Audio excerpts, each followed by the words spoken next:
What is the parent's, or rather the mother's, property right in the fetus? In the first place, we must note that the conservative Catholic position has generally been dismissed too brusquely. This position holds that the fetus is a living person, and hence that abortion is an act of murder and must therefore be outlawed as in the case of any murder.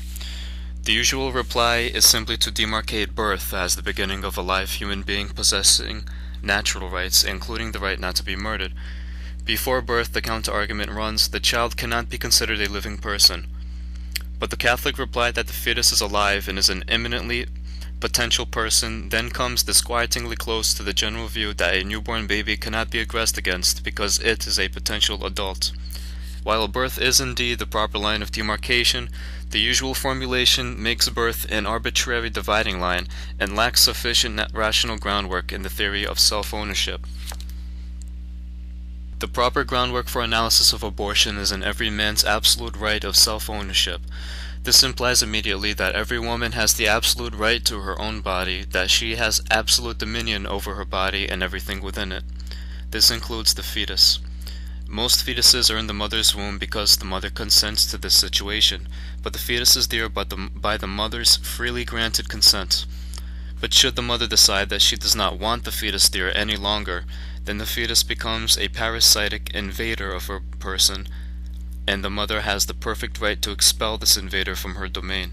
Abortion should be looked upon not as murder of a living person, but as the expulsion of an unwanted invader from the mother's body. Any laws restricting or prohibiting abortion are therefore invasions of the rights of mothers. It has been objected that since the mother originally consented to the conception, the mother has therefore contracted its status with the fetus and may not violate that contract by having an abortion. There are many problems with this doctrine, however. In the first place, as we shall see further below, a mere promise is not an enforceable contract. Contracts are only properly enforceable if their violation involves implicit theft, and clearly no such consideration can apply here. Secondly, there is obviously no contract here, since the fetus can hardly be considered a voluntarily and consciously contracting entity. And thirdly, as we have seen above, a crucial point in libertarian theory is the inalienability of the will, and therefore the impermissibility of enforcing voluntary slave contracts. Even if this had been a contract, then it could not be enforced because a mother's will is inalienable, and she cannot legitimately be enslaved into carrying and having a baby against her will. Another argument of the anti-abortionists is that the fetus is a living human being and is therefore entitled to all of the rights of human beings.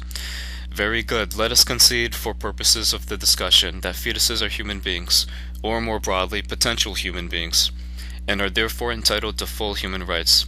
But what humans, we may ask, have the right to be coercive parasites within the body of an unwilling human host? Clearly no born humans have such a right, and therefore, a fortiori, the fetus can have no such right either.